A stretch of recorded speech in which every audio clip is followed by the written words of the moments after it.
കഴിഞ്ഞ കുറച്ച് ദിവസങ്ങളായി SFIക്കെതിരെ വലിയ രീതിയിലുള്ള വിമർശനങ്ങളും പ്രതിപക്ഷ നിഗൂഢമായ അജണ്ടകളും ഒക്കെ ഒളിപ്പിച്ച് കടത്തിക്കൊണ്ട് കേരളത്തിലെ മാധ്യമങ്ങൾ SFIക്കെതിരെ ശക്തമായി കള്ളപ്രചരണം നടത്തുകയാണ്.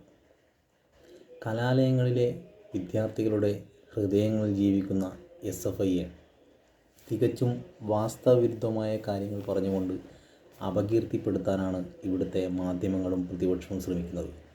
അതിനോടൊപ്പം തന്നെ ഭരണപക്ഷത്തെ ഏറ്റവും പ്രബലമായ കക്ഷിയായിട്ടുള്ള CPIയും അതിനോടൊപ്പം ചേർന്ന് പ്രവർത്തിച്ചു എന്നുള്ളത് ഏറെ സങ്കടകരമായ കാര്യമാണ്.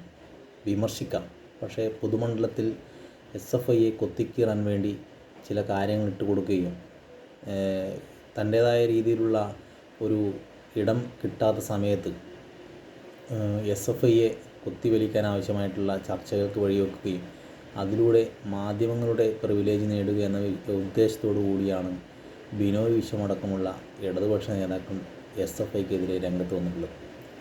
ഇതിനെയെല്ലാം ശക്തമായി എതിർക്കപ്പെടേണ്ടത് നമ്മുടെ ഓരോരുത്തരുടെയും ആവശ്യമാണ്. കാരണം SFI എന്നുള്ളത് കേരളത്തിലെ വിദ്യാർത്ഥി പ്രസ്ഥാനം വളരെ മികച്ച രീതിയിൽ വിദ്യാർത്ഥികൾക്ക് വേണ്ടി അവരുടെ പ്രശ്നങ്ങൾ പരിഹരിക്കുന്നതിന് വേണ്ടി കാലാകാലങ്ങളായി ഇടപെട്ടുകൊണ്ടിരിക്കുന്ന പ്രസ്ഥാനമാണ്. ഒരു വിദ്യാർത്ഥി കോളേജിൽ ചേരാൻ വരുന്നത് മുതൽ ആ വിദ്യാർത്ഥി പഠിച്ചിറങ്ങുന്ന കാലം വരെ അവൻ്റെയോ അവളുടെയോ എല്ലാ കാര്യങ്ങൾക്കും SFI കൃത്യമായി മുന്നിലുണ്ടാവും. ഈ പറഞ്ഞ കാര്യങ്ങളൊക്കെ കൃത്യമായി ചെയ്യുന്നത് കൊണ്ടാണ് കഴിഞ്ഞ കാലങ്ങളിൽ SFI വിദ്യാർത്ഥിനികളുടെയും ഹൃദയത്തിൽ ജീവിക്കുന്നത്. ഇക്കഴിഞ്ഞ കണ്ണൂർ സർവകലാശാല യൂണിയൻ തിരഞ്ഞെടുപ്പിൽ മുഴുവൻ സീറ്റിലും എതിരാളികളെ വൻ വിജയത്തോടു കൂടി SFI വിജയിച്ചിരിക്കുകയാണ്. കഴിഞ്ഞ 25 വർഷമായി SFI തന്നെയാണ് കണ്ണൂർ സർവകലാശാലയിൽ വിജയിച്ചിരിക്കുന്നത്.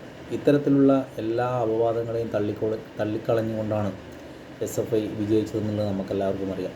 ഇങ്ങനെ സകല ക്യാമ്പസുകളിലും കോളേജുകളിലും SFI വിദ്യാർത്ഥി ഹൃദയങ്ങളിൽ ജീവിക്കുമ്പോഴും കേരളത്തിലെ മാധ്യമങ്ങൾ ചില പ്രത്യേക താല്പര്യങ്ങൾ എടുത്തുകൊണ്ട് SFIയെ തകർക്കാൻ ആവശ്യമായിട്ടുള്ള നിലപാടുകൾ സ്വീകരിക്കുകയാണ്.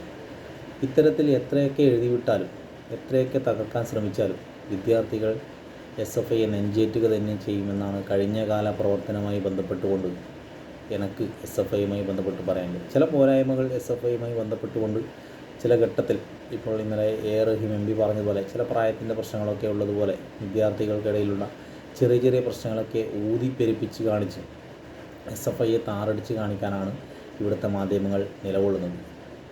SFIയെ സംരക്ഷിക്കുക എന്നുള്ളത് കേരളത്തിൻ്റെയും കൂടി പൊതു ആവശ്യമെന്ന നിലയിൽ കടന്നാക്രമണങ്ങളെ പ്രതിരോധിക്കാൻ ഇനിയും SFIക്ക് സാധിക്കട്ടെ. SFIയുടെ പോരാളികൾക്ക് അഭിവാദ്യങ്ങൾ.